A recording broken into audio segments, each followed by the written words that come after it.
Replication is another aspect of Oracle and many other relational databases that is used to replicate or distribute information to other databases.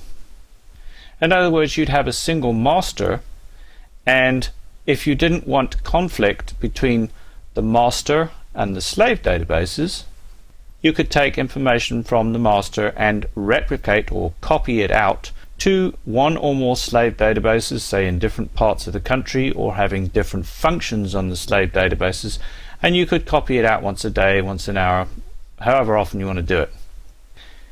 It's a method of splitting databases into different pieces. There are other ways. Replication is a little bit perhaps antiquated and perhaps out of date, but it's still very much in use and has some very specific applications, and it's useful in some cases.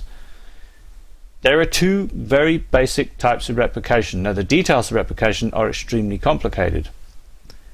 In Oracle, it currently uses what's called Oracle Streams, which is basically a pipeline between different databases. It used to use some very complicated software, which, as far as I know, in Oracle 11g, it doesn't use that anymore. It uses a very simple connection between databases. But there's two types, and it's either master to slave, where it simply duplicates the information from the master, writes to the slave, and reads from the master. A much more complicated form of replication is where it can replicate from master to master. In other words, it can read and write to all databases across the network. It's unidirectional. That's complicated, very cumbersome, and very slow in certain situations. When selecting things like Oracle RAC, Oracle Standby Data Guard, Replication, be very careful that you're actually applying the different technology where that technology is intended to be used. In other words, don't use Replication to do standby failover.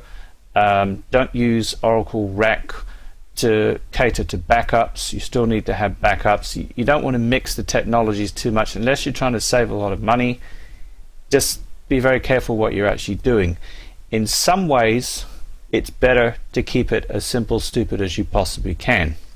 Oracle RAC is the norm nowadays, but it's not necessarily the only option. You can still have one or more single instance databases. They are much simpler to use, but obviously they're much less powerful. And once again, getting back to the manual, we can go into the master book list again and look up the word replication. As you can see, it's called Streams Replication right here. There's a lot to read here as well. Again, advanced for this course, but all I'm trying to show you is that it's part of the Oracle architecture. It exists. You can go and read it if you want, and you know basically what it's for.